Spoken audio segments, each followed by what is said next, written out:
नमस्कार मंडळी, श्री स्वामी समर्थ. नुकताच अधिक मास संपला आहे आणि अधिक मास झाल्यानंतर लगेचच 18 जून 2026 रोजी गुरुपुष्यामृत योग आहे. या दिवशी विनायक चतुर्थी देखील आहे. म्हणजेच सर्व कार्यसिद्धी असा हा योग आहे. कुठलंही नवीन कार्य सुरू करण्यासाठी, नवीन साधना सुरू करण्यासाठी, लक्ष्मी प्राप्तीसाठी, सोनेरी खरेदी करण्यासाठी, जागा वाहन खरेदी करण्यासाठी, जागेचे बुकिंग करण्याकरता गुरुपुष्यामृत योग हा अत्यंत भाग्यकारक मानला जातो. आपल्या घरात माता लक्ष्मी स्थिर होण्यासाठी गुरुपुष्यामृत योगावरती विशिष्ट पूजा, मंत्र, साधना आणि काही लक्ष्मीकारक उपाय आपण अवश्य करावे. 18 जून 2026 रोजी गुरुपुष्यामृत योगाचा मुहूर्त आहे. या दिवशी आपल्या घरामध्ये पूजा कशी करावी, कोणते लक्ष्मीकारक उपाय करावे आणि आपले गुरु स्वामी महाराज यांची कोणती सेवा करावी, अशी सर्व माहिती आपण आजच्या व्हिडिओमध्ये पाहणार आहोत. चला बघूया. प्रथम 18 जून रोजी गुरुपुष्यामृत योगाचा मुहूर्त काय आहे. गुरुपुष्यामृत योग सुरू होईल सूर्योदयापासून, म्हणजे सकाळी 6:04 सुरू होईल आणि 11:32 हा योग संपणार आहे. तर आपण या गुरुपुष्यामृत योगाच्या मुहूर्तावरती म्हणजे सकाळी सेवा उपाय अवश्य करा. अगदी ज्यांना अशक्य असेल त्यांनी संध्याकाळी करा, म्हणजे तुमच्या वेळेनुसार सकाळ, दुपार, संध्याकाळ कधीही करावी. गुरुपुष्यामृत योग म्हणजे काय? गुरुवारी ज्या वेळेला पुष्य नक्षत्र येतं यावेळी हा गुरुपुष्यामृत योग तयार होतो. सर्व नक्षत्रामध्ये पुष्य नक्षत्र सर्वश्रेष्ठ मानलं जातं. या नक्षत्रावरती माता लक्ष्मीचा जन्म झाला होता. पुष्य नक्षत्राचा स्वामी आहे गुरु आणि म्हणूनच या दिवशी गुरुची साधना करणं अत्यंत भाग्यकारक मानलं जातं. यामुळेच गुरुवार, पुष्य नक्षत्र हा सर्वसिद्धिकारक योग तयार होतो. ज्यावरती माता लक्ष्मीची आपण सेवा केली तर माता लक्ष्मी आपल्या घरामध्ये स्थिर होते. तसेच नवीन सेवा संकल्प या दिवशीही करणे शुभ मानले जाते. गुरुपुष्यामृत योगावरती तुम्ही ज्या दिवसभरामध्ये काही सेवा कराल या सेवेचे निश्चित फळ तुम्हाला मिळणार आहे. कारण आपण केलेली कुठलीही सेवा कधीच वाया जात नाही. याचं फळ आपल्याला 100% मिळत असतं. आपण फक्त मुखामध्ये श्री स्वामी समर्थ असं म्हटलं तरी त्याचं फळ आपल्याला स्वामी महाराज बरोबर देत असतात. त्यामुळे निश्चित मनाने गुरुपुष्यामृत योगावरती दिवसभरामध्ये ज्या गोष्टी करणं शक्य होणार आहे त्या तुम्ही गुरुबळ मजबूत करून घ्यावे. आणि गुरुबळ मजबूत असणं खूप गरजेचं असतं. ज्याचं गुरुबळ मजबूत असतं त्याला कुठल्याही कामामध्ये अडचणी येत नाहीत. पुष्यामृत योगावरती नेमकं काय करायचं आहे तर सर्वप्रथम आपल्याला आंघोळीच्या पाण्यामध्ये चिमूटभर हळद टाकायची आहे. हळद म्हटलं तर गुरुग्रह मजबूत करण्यासाठी फार महत्त्वाची असते. त्यामुळे आंघोळीच्या पाण्यात हळद टाकून जर आपण आंघोळ केली तर गुरुबळ मजबूत होत असतं. या व्यतिरिक्त आपल्याला जर कोणाची दृष्ट लागली असेल तर ती निघून जाण्यासाठी देखील मदत होते. त्यामुळे प्रत्येक गुरुवारी आपल्याला हे एक काम करायचं आहे. अगदी घरातील लहान मुलांपासून वयोवृद्धांपर्यंत प्रत्येकाने जरी हा उपाय केला तरी सगळ्या सदस्यांचं गुरुबळ मजबूत होण्यास मदत होते. 2. त्यानंतर दुसरं जे काम आहे ते म्हणजे आपलं घर स्वच्छ करण्यासाठी आपण झाडलोट करत असतो, फरशी वगैरे पुसत असतो, पण डोळ्याला न दिसणारी जी नकारात्मकता आहे ती घालवण्यासाठी आपल्याला काय करायचं तर थोडंसं गोमूत्र घ्यायचं आणि त्यामध्ये चिमूटभर हळद टाकायची आणि फुलाने किंवा मग तुम्ही हाताने घरामध्ये शिंपडलं तरी चालेल. अशा प्रकारे हळद आणि गोमूत्र आपल्या संपूर्ण घरामध्ये शिंपडायचं आहे. 3. त्यानंतर आपल्या उंबरट्याला हळदीचे लेपन करायचे आहे, जे की आपण दर गुरुवारी करत असतो. हळदीचे लेपन केल्यानंतर आपल्या उंबरट्याची पूजा करायची आहे. मुख्य दरवाजा देखील पुसून घ्यायचा आहे. त्यावर शुभ लाभ असे लिहायचे आहे. ही जी सगळी कामे आहेत ती गुरुवारचीच आहेत. त्यामुळे तुम्हाला करणं सहज सोपं होणार आहे. 4. त्यानंतर आपल्याला मुख्य दरवाजावर एक तुपाचा दिवा प्रज्वलित करायचा आहे. तुपाचा दिवा प्रज्वलित करत असताना त्यामध्ये चिमूटभर हळद घातली तर नक्कीच गुरुबळ मजबूत होण्यास मदत होते. हा दिवा आपल्याला मुख्य दरवाजाच्या उजव्या बाजूला लावायचा. जेव्हा आपण घरात प्रवेश करतो तशा पद्धतीने दरवाजाकडे तोंड करून उभं राहायचं आणि आपली जी उजवी बाजू येते त्या बाजूला तो दिवा लावायचा. जोपर्यंत पेटता राहील तोपर्यंत पेटू द्या. 5. त्यानंतर आपल्याला सूर्याला अर्घ्य द्यायचं आहे. सूर्याला रोजही अर्घ्य दिलं तरी जातं, पण तुम्ही देत नसाल तर कमीत कमी गुरुपुष्यामृत योगा दिवशी का होईना तुम्हाला सूर्याला अर्घ्य द्यायचं आहे. एका तांब्यामध्ये स्वच्छ पाणी घ्यायचं, एक फूल टाकायचं, त्यानंतर हळदी कुंकू टाकायचं आणि अशा पद्धतीने सूर्याला अर्घ्य द्यायचं आहे. आपल्याला आपल्या घरामध्ये स्वस्तिक काढायचं आहे. थोडंसं गाईचं तूप घ्यायचं आहे. त्यामध्ये चिमूटभर हळद टाकायची.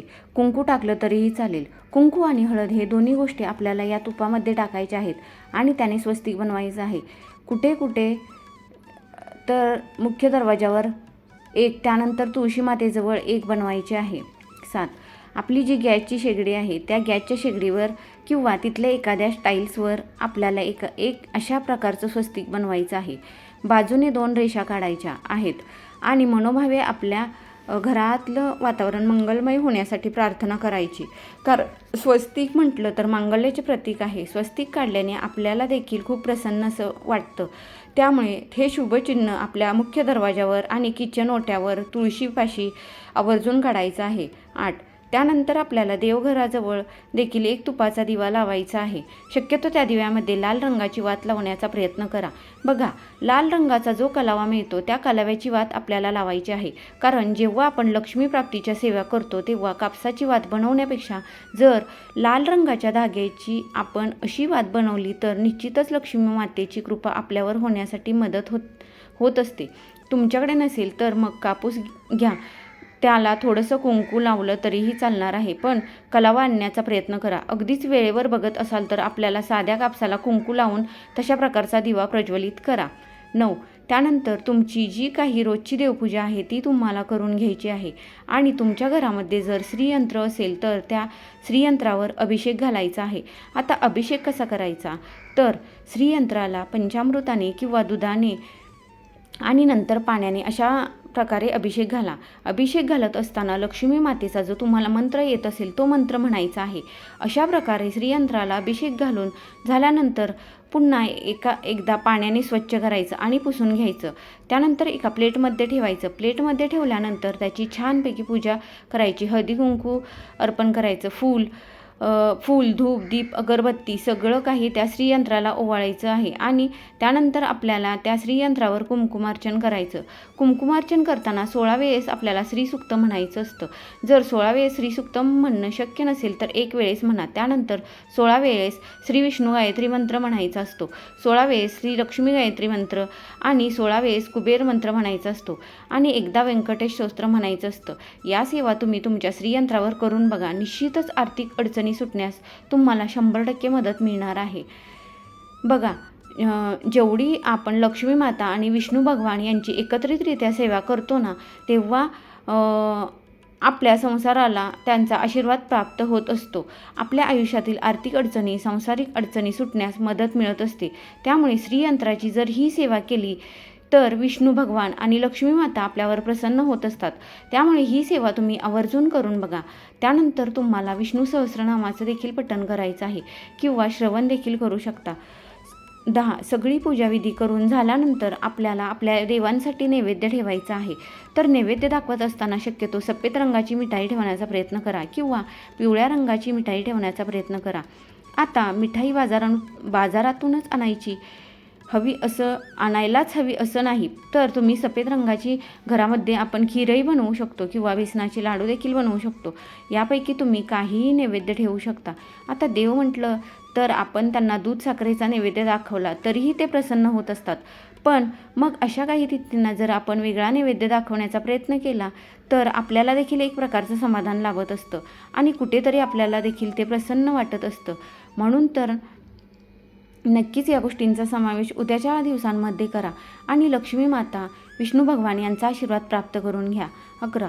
गुरुवार म्हटलं तर तुळशीला आपण थोडंसं कच्चं दूध अर्पण करत असतो.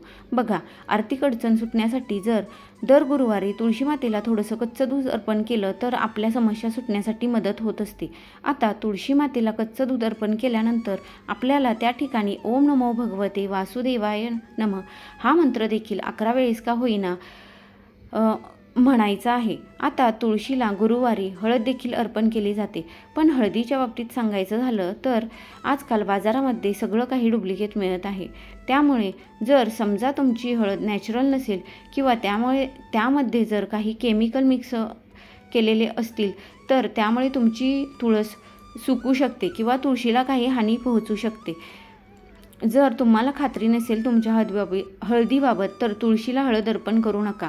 जर तुम्ही घरी बनवलेली हळद असेल तुम्हाला खात्री असेल तर नक्कीच तुळशीला गुरुवारच्या दिवशी हळद अर्पण केली तर याने देखील विष्णू भगवान आपल्यावर प्रसन्न होतात. आता बऱ्याच जणांना हा प्रश्न असतो की मुलांचा विवाह ठरत नाही. काही जणांचा नोकरीचा प्रश्न आहे. कुठलीही एखादी अशी समस्या असेल की त्याचे लवकरात लवकर निवारण व्हावं तर आपण गुरुपुरुषामृत योगावरती स्वामी समर्थ महाराजांचं स्वामी चरित्र सारामृत या ग्रंथाचं एक पारायण गुरुपुरुषामृत योगावरती अवश्य करा. एकूण 21 अध्याय आहेत. तर आपण या 21 अध्यायाचे वाचन गुरुपुरुषामृत योगावरती म्हणजेच 18 जून रोजी सकाळी अवश्य करा. संकल्प करून करा. आपला जो प्रश्न असेल तो महाराजांना बोलून दाखवायचा आणि त्यासाठी मी हे पारायण करत आहे, माझ्याकडून ही सेवा करून घ्या, अशा पद्धतीने संकल्प करा आणि एक पाठ स्वामी चरित्राचा करा किंवा तुम्ही या दिवसापासून गुरुचरित्र पारायणाला देखील सुरुवात करू शकता.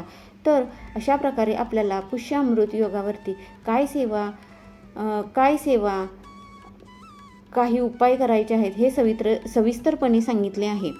तुम्हाला हा माहितीपूर्ण व्हिडिओ आवडला असेल तर या व्हिडिओला नक्की लाईक करा, चॅनेलला सबस्क्राईब करा आणि व्हिडिओला जास्तीत जास्त शेअर करा.